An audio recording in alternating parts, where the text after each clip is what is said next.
해서 오늘까지 제가 3번 설교를 이렇게 준비하고 했어요. 그래 오늘이 마지막 가정에 대한 하나님의 뜻이 무엇인가를 여러분과 같이 은혜 나누고 싶습니다. 요한복음 15장 5절에 오늘의 본문 말씀 제가 먼저 읽을게요. 나는 포도나무요 너희는 가지니 저가 내 안에 내가 저 안에 있으면 이 사람은 가시를 많이 맺나니 나를 떠나서는 너희가 아무것도 할 수 없음이니라. 우리 한번 같이 할까요? 시작.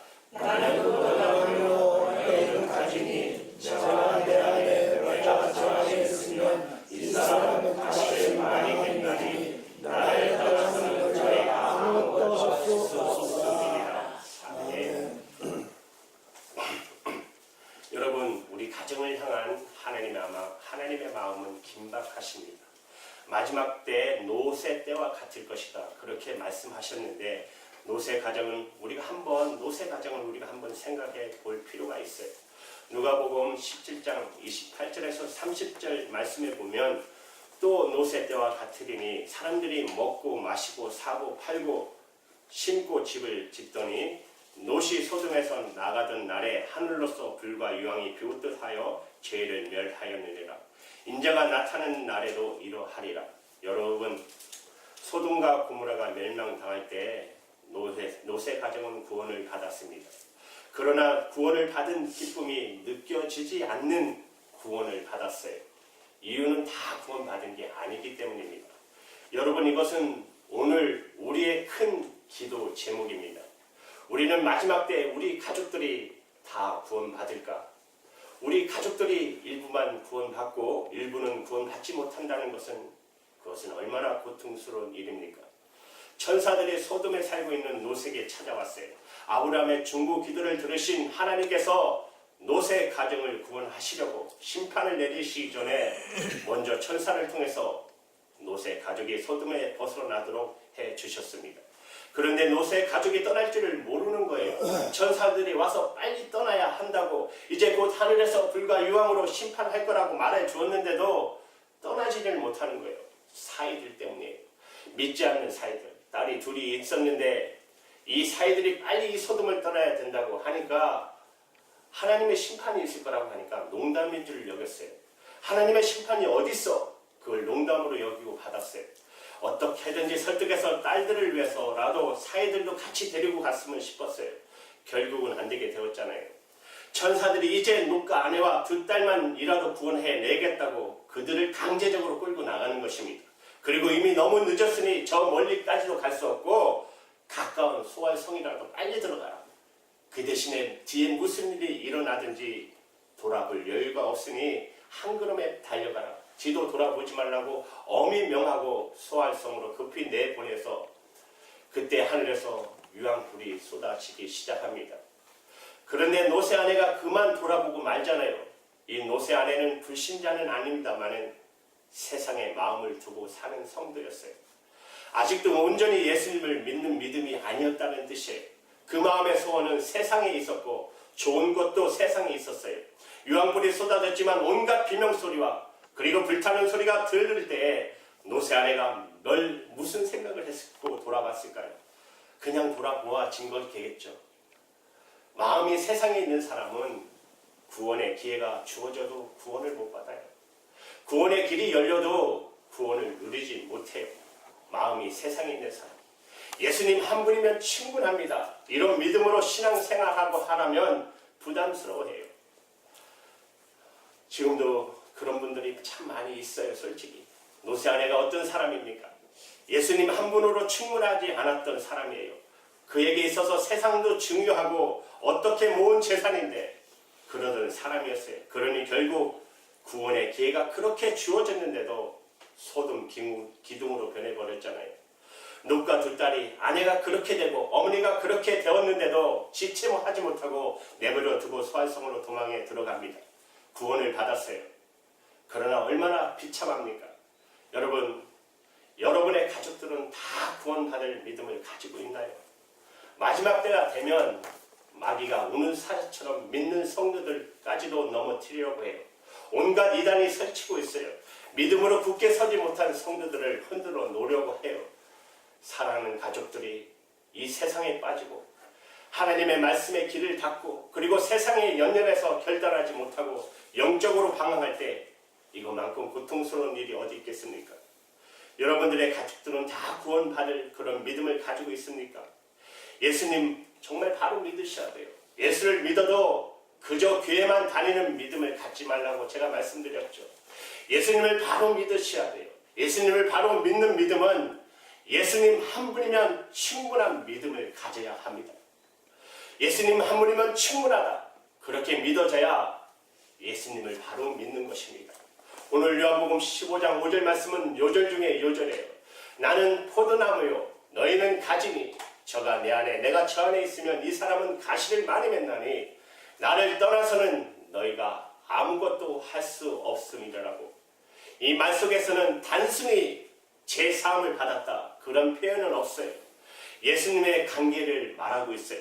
제 사함을 받는 축복은 예수님과의 관계를 가로막는 장벽이 허물어지는 것을 말하는 것이에요. 제 사함을 받았다면 예수님과의 관계가 바로 맺어져야 하는데 예수님은 포도나무고 우리는 가진 이런 관계가 되었다는 말씀입니다. 예수님과 하나가 되었다는 뜻이에요. 예수님과 하나가 되었다는 뜻이에요. 예수님과 하나가 되었으니 예수님 한 분이면 충분해요. 여러분 포도나무에 가지가 붙어 있어도 서로 떨어진 채로 끈으로 묶어 놓은 식으로 그렇게 매달려 있다면 그거 살아있다라고 말할 수 없잖아요. 많은 성도들이 예수를 믿어도 실제로는 예수님과 하나가 아닌 채 그냥 끈으로 묶어 놓은 식으로 그렇게 신앙생활을 합니다. 교회 다닌다고 예수 믿는 거 아닙니다. 교회 다닌다고 예수 믿는다고 확신할 수 없어요. 교회에서 직분이 있다고 예수 믿는다고 확신할 수 없어요. 솔직히 예수님과 정말 내가 하나구나 믿어져야 예수님 한 분이면 충분하다 그게 믿어져야 예수님을 바라봐야 저야 예수를 믿는 거예요. 이것은 가정에서부터 그리 되어야 합니다. 여러분 중에 혹시 아직도 예수님 바라보는 게 안 됩니다. 그러신 분이 혹시 계실지도 모르겠어요. 여러분 그런 분이 있다면 걱정하지 마십시오. 예수님을 바라보고 싶은데 내가 바라보아지지가 않아. 그런 분들은 걱정하지 마십시오. 주님을 바라보도록 해 주실 것입니다. 여러분 마음에 정말 예수님을 바라보고 싶은 마음이 정말 진짜 있다면 예수님 저와 함께 계시다고 제가 들었어요. 예수님 제 마음에 오셨다고 제가 들었어요. 제가 예수님을 믿고 예수님을 영접했으니 제게도 오셨겠죠. 그러나 저는 이렇게 막연하게 믿는 거 원하지 않아요. 예수님을 진짜 바라보기 원합니다. 주님의 음성을 정말 저도 듣고 싶습니다. 여러분이 정말 그렇게 원하시면 예수님께서 주님이 함께 계신 것을 여러분에게 알게 해주시고 주님을 보는 눈을 열어주시고 주님의 음성을 듣게 해주십니다. 약속하셨어요. 주님이 요한복음 15장 4절 말씀에 주님이 말씀하시기를 상반절에 내 안에 거하라 나도 너희 안에 거하리라 분명히 약속하셨어요. 우리가 진짜 예수님을 원하면 주님이 우리에게 오셔서 친히 주님이 우리와 함께 계시는 것을 보여주시겠다고 하셨어요. 그러나 여러분 지나치듯이 건성으로 들으면 주님은 어떻게 하실 수 없으세요. 예수님 한 분이면 충분하다. 예수님만 바라봐라. 무슨 말인지 모르겠어. 듣기만 하고 그냥 넘어가버리면 주님도 어떻게 역사하지 못하세요. 여러분 가짜 신앙에 속으면 안 돼요. 아직도 온전히 하지 못한 우리의 믿음을 보고 만족해서는 안 돼요. 교회 다닌다고 예수 믿는 거 아닙니다. 직분 잘하고 예수님과 친밀한 교제가 된 거 아닙니다. 어느 목사님이 크리스천 투데이에 눈물의 고백을 하시고 쓰신 글이 있어요. 기간 목회를 하시는 분이에요. 소속 교회가 있으신데 어느 주일에 좀 큰 교회, 유명한 교회 가서 한번 예배를 드려보고 싶으셨대요. 그래서 그 교회를 가셨는데 어떻게 가다 보니 한 10분 정도 늦으셨어요. 예배 시간에. 예배를 드렸는데 예배를 드리면서 깜짝 놀라셨어요. 자기가 아니 내가 오늘 예배 10분이나 늦었는데 내 마음이 왜 이렇게 편하네. 그 목사님이 소속된 교회에서는 있을 수 없는 일이에요. 자신이 목사인 줄 다 알아요. 그런데 목사가 예배 시간에 10분 늦은 거 이건 그 교회에서 크게 책망받을 일이에요. 절대로 그런 적도 없으셨어요. 언제나 예배 시간 일찍 가서 목사님하고 인사하고 장로님들과 교우들과도 인사하고 그리고 예배 시간에 미리 들어가서 예배 드렸지. 예배 시간에 5분 늦어 10분 늦었는데도 이렇게 마음이 편한 적이 없었대요. 그런데 오늘 내가 왜 마음이 편할지 아무도 모르잖아. 내가 목사인지 아무도 모르잖아. 그것 때문에 그렇게 마음이 편한 거를.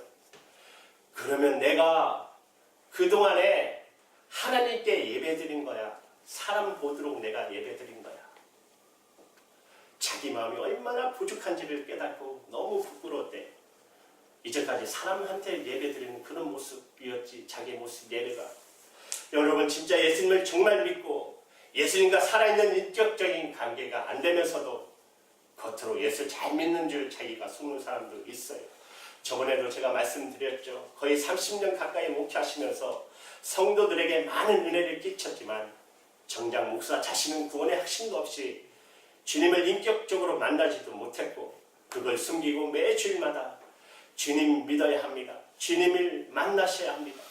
겉으로 믿음 있는 그처럼 그렇게 30년 가까이 목회하셨어요. 그러다 어느 날 주일 예배 때 이 목사님이 성도들에게 눈물의 고백을 하십니다. 사실 저는 구원의 확신도 없이 주님을 인격적으로 만나지 못했음에도 불구하고 겉으로 믿음 있는 양 설교했고 목회를 해왔습니다. 그런 저를 주님께서 나의 정말 주님을 만나고 싶은 이 간절한 기도를 이제 들어주셔서 저를 만나 주셨습니다. 솔직히 고백하면 이제야 제가 주님을 인격적으로 만났고 구원의 확신과 주님이 전능하신 하나님 되심을 이제야 여러분에게 고백합니다. 참 이 목사님 용기 있는 목사님이세요. 이런 말 안 하고 목회 끝까지 하실 수도 있잖아요. 만났어도 속이고든 어떻게든. 그러나 감추지 않으시고 그렇게 고백하셨어요. 그러면서 목사님은 저는 이제 예수님 한 분이면 충분합니다. 제게 소원은 예수님을 더 깊이 아는 것입니다. 예수님 제 안에 계시고 제 안에 거하심을 이제야 고백합니다. 사랑하는 여러분, 저도 하나님께 간절히 정말 기도하는 게 있어요.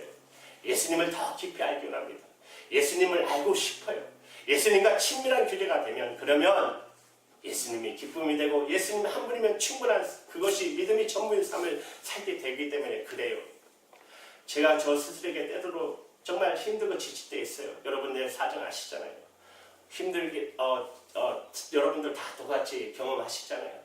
설교 준비하라, 기도하라. 그래도 목회자니까 어떻게든 주님과의 친밀한 훈련을 계속하기 위해서 어쨌든 피곤해도 그래도 예수님을 더 알고 싶은 그 자체이기 때문에 그래도 새벽에 나가서 조용히 하나님 앞에 무릎 꿇는 거. 그러면서 예수님이 진짜 나와 함께 계신다. 정말 그런가? 예수님이 그러면 나에게 뭐라고 말씀하시나? 예수님은 지금 내게 어떻게 역사하시나? 그 눈이 뜨이는 것이 목적이에요. 그렇기 때문에 나가시오. 사랑하는 여러분께서도 그렇게 하시죠. 여러분 꼭 그렇게 하셔야 합니다. 여러분에게 거룩한 외로움이 있기를 바랍니다. 예수님과 친밀한 시간, 여러분 조용한 시간을 스스로 찾아가셔서 주님을 꼭 만나는 그런 친밀한 시간이 여러분에게 있기를 바랍니다. 여러분 그렇게 예수님을 알고 나면 그렇게 예수님을 알고 나면 그러면 이제는 힘들다, 어렵다 다 없어져요. 주님이 이끄시는 대로 가면 돼요. 여러분의 가정생활에 기가 막힌 일들이 많아도 예수님을 알고 나면 예수님과 친밀해지고 나면 그러면 더 이상 문제 될 게 없어요. 주님이 이끄시는 대로 가면 돼요. 저는 제가 점점 아는 게 없구나 하는 사실을 깨닫게 돼요. 정말 그래요. 내가 뭘 아나 갈수록 그래요. 그런데 한 가지는 알겠어요. 예수님이 제 안에 계신 것. 그거 한 가지는 알겠어요. 참 신기하죠. 전에는 그래도 조금 아는 것 같았는데 그거 하나 모르겠더라고요. 제 안에 예수님이 계시고 진짜 계신지 계시면 어떻게 계시나 만져지지도 않고 느껴지지도 않고 그랬어요. 그런데 지금 다른 건 다 모르겠는데 예수님 하나 계신 거 하나 그거는 분명히 알겠어요. 그러고 나니까 담대해졌어요. 여러분들 중에도 예수님 내 안에 계신 거 나는 모르겠다. 그런 분 계시면 걱정하지 마십시오. 제가 실제로 겪어보니까 다 단계가 거쳐가더라고요. 예수님을 바라보는 눈이 열리는 과정, 주님의 음성을 듣는 귀가 뜨이는 과정 다 그렇더라고요. 제가 젊은 시절 그 질문 하나를 가지고 그때부터 제 마음속에 간절한 소원이 예수님 정말 제 안에 계시다면 제가 만나기 원합니다. 제가 알기 원합니다. 하나님께서 정확하게 응답하시고 역사하셨어요. 여러분들도 여러분 안에 계신 예수님 알기 원하는 마음만 가지면 그것이 바로 예수님 안에 거하는 것입니다. 여러분들이 예수님 안에 거하려고 하면 예수님도 여러분 안에 거하십니다. 예수님께서 제 마음에 예수님 한 분이면 충분하지 그런 믿음 주셨어요. 여러분 다 그렇게 되셨죠. 이제는 진짜 예수님 여러분과 함께 계시니까 예수님 한 분이면 충분하니까 어떤 형편의 삶이라든지 겁날 것도 없고 그렇게 되어졌죠. 진짜 이런 믿음이 있어야 합니다. 가정 문제가 해결이 그래야 가정 문제가 해결이 돼요. 마지막 때 구원받는 가족들이 되는 것입니다. 이제는 예수를 믿어도 정말 예수님 한 분이면 진짜 그런 믿음을 가지셔야 돼요. 저는 저에게 이런 믿음을 도전해 준 믿음의 많은 선배들이 계셔요. 여기 계시는 두 분의 목사님과 우리 장로님, 오집사님, 우리 권사님들 보면서 이 작은 기에 오셔서 열심히 섬겨주시고 이런 거 보면 도전받아요. 더 힘을 내고 있어요. 그러나 생존하지 않는 분들도 계셨어요. 저에게 믿음의 도전을 부신 중에 허드슨 테일러 선교사님. 저는 허드슨 테일러 선교사님을 통해서 믿음으로 산다는 게 무엇인가를 많이 배워요. 허드슨 테일러 선교사님은 중국 선교사로 가기 때문에 사랑하는 여인으로부터 결별 선언을 받으셨어요. 노래 잘하는 음악 선생이 아름다운 여인이었어요. 그런데 중국 선교사로 간다니까 나는 중국 선교사로 갈 수 없습니다. 당신하고는 결혼을 할 수 없습니다. 그러고는 결별하고 해버려버렸어요. 너무 사랑했던 여인이니까 허드슨 테일러에게 큰 상처였어요. 중국을 떠날 때 어머니가 한국에 와서 떠나는 배에 들어와서 선실에서 기도를 해주셨어요. 그러고는 배에서 내리셔서 배가 보이지 않을 때까지 한국에서 손을 흔들어 주셨어요. 그때까지 어머니는 울지도 않으셨어요. 그러나 어머니가 보이지 않는 그 먼 바다로 나갈 때 갑자기 허드슨 테일러 선교사님 마음에 어머니의 통곡소리가 들렸어요. 실제로 기회로 들은 건 아니에요.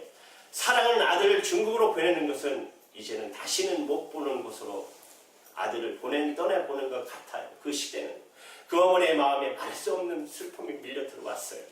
허드슨 테일러 선교사님은 중국에서 사역하는 동안에 아이 셋을 잃어요. 큰딸 그레이스를 잃을 때 8살 때입니다.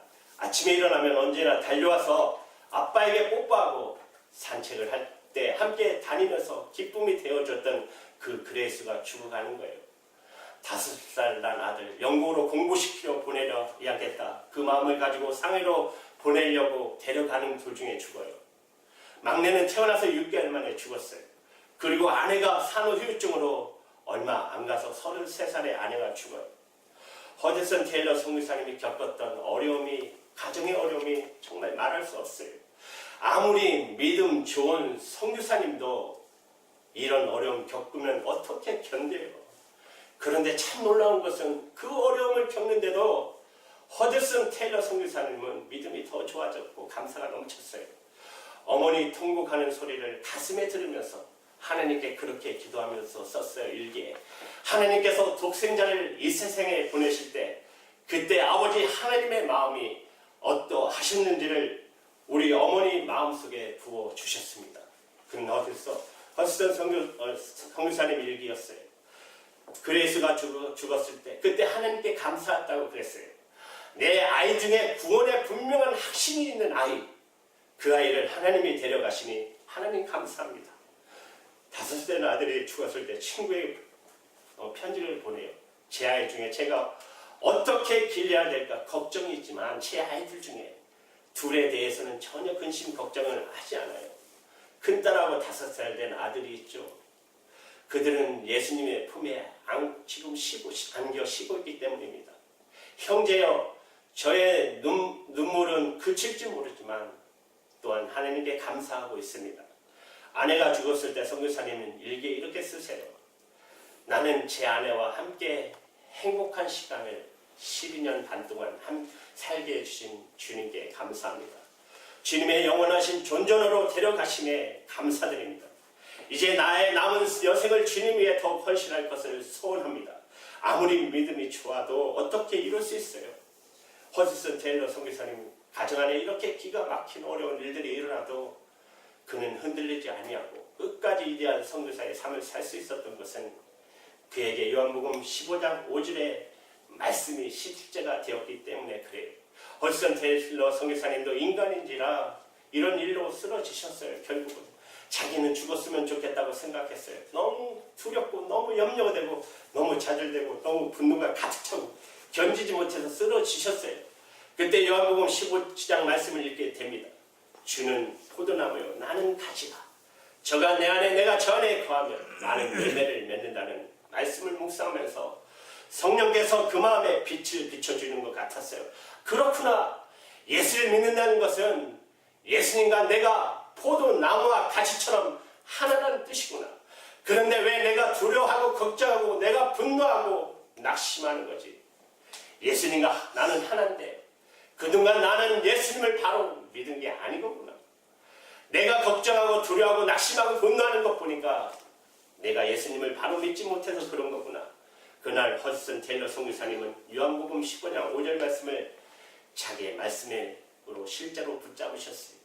정말 자기의 말씀으로 예수님은 포도나무구나. 나는 가지다. 단순하게 믿었어요. 그러면 나는 걱정할 거 없네. 나는 염려할 거 없잖아. 예수님이 포도나무인데 나는 가지일 뿐인데 그 단순한 믿음이 허드슨 테일러 선교사의 모든 문제를 이기게 해 주셨어요. 그는 예수님과 한 몸이 되었다는 것을 너무나 기쁨으로 받아들이셨어요. 이미 다 이루어진 일이니 너무 감사하고 그냥 찬송하고 감사만 하나님께 드릴 뿐이었어요. 허드슨 테일러 선교사가 이 믿음을 가지고 나니까 자기가 너무나 부유한 사람이라는 것을 깨달으셨어요. 실제로는 아무것도 가지기 없는 선교사님이세요. 그런데 이 말씀이 깨달아지고 나니까 자기가 그렇게 예수님을 위해서 부유한 사람인 걸 알게 됐어요. 나는 예수님의 가지니 나도 부유하지. 그게 깨달아집니다. 너의 오른손은 부유한데 내 왼손은 가난할 수 있는가? 너의 머리는 잘 먹는데 몸은 굶어 죽을 수 있는가? 불가능한 일이죠. 한 몸인데 어떻게 그렇게 해요? 예수님과 나는 한 몸인데 내가 왜 가난하지? 그때부터 기도의 문이 열렸다고 그러셨어요. 예수님과 내가 한 몸인데 그 믿음이 허드슨 테일러 선교사님의 기도 문을 열었어요. 믿음의 기도가 나오기 시작했습니다. 예수님의 이름으로 무엇을 구하든지 다 주님이 이루어주신다고 하는 그 믿음이 기도 중에 역사하기 시작했다고 말씀을 하셨어요. 허드슨 테일러 선교사님은 어떤 형편에도 그는 편안해지고 진정한 안식을 누렸어요. 예수님과 한 몸이니까 그것만 계속 확인했어요. 예수님과 나는 한 몸이고 예수님 한 분이면 나는 충분해. 그러니까 마음이 편해지고 안식이 오고 무서울 게 없어지고 주님께서 나를 어느 곳에 두시든 어떤 일을 겪게 하시든 더 이상 중요하지 않다. 왜냐하면 그분께서는 가장 편안한 상태에서도 내게 은혜를 주시며 가장 어려운 상태에서도 그분의 은혜는 충분하기 때문에 내가 하인에게 값싼 물건을 사러 보내건 비싼 물건을 사러 보내건 그 하인에게는 문제가 될 게 없다. 왜냐하면 나는 사야 될 물건에 대한 도를 지불한 것이기 때문이다. 하나님께서도 마찬가지일 것이다. 나를 몹시 당혹스러운 경우에 처하게 하신다면 반드시 거기에 합당한 인도하심을 주시지 않겠는가. 몹시 어려운 처지에 처하게 하신다면 마땅히 많은 은혜를 주시지 않겠는가. 큰 압박과 시련에 처하게 하신다면 마땅히 큰 힘을 주시지 않겠는가. 완전히 믿어지니까 이제는 걱정이 없으셨어요. 어려운 일이 생기면 힘주실 것이고 난감한 일을 만나면 더 큰 애를 주실 거라고 그렇게 믿으니 문제될 게 없어요. 걱정이 없었어요. 모든 게 그저 감사하고 찬송할 것밖에 없는 것이죠. 사랑하는 여러분, 여러분의 가정의 문제를 해결하고 여러분 가정에 진짜 구원받는 가정이 되려면 여러분 자신부터 예수님이 포도나무고 여러분이 가지라고 하는 이 믿음에 분명히 서셔야 돼요. 이것은 저와 여러분이 오늘 이 믿음을 취하는 데 달려있는 것입니다. 정말 허드슨 테일러 선교사님처럼 단순히 믿으시는 거예요. 예수님 나의 생명이시고 나의 주님이시고 나의 왕이십니다. 내 인생의 문제는 이제 다 주님의 것입니다. 저는 오직 주님을 환영하고 주님만 바라보고 주님의 지시에 순종하고 살 것뿐입니다. 여러분 반드시 그렇게 고백하셔야 합니다. 이제 우리 그 고백을 하나님께 드릴까요? 오늘 본문 요한복음 15장 5절 우리 함께 고백하며 읽겠습니다. 나는 포도나무요 너희는 가지니 저가 내 안에 내가 저 안에 있으면 이 사람은 가시를 많이 맺나니 나를 떠나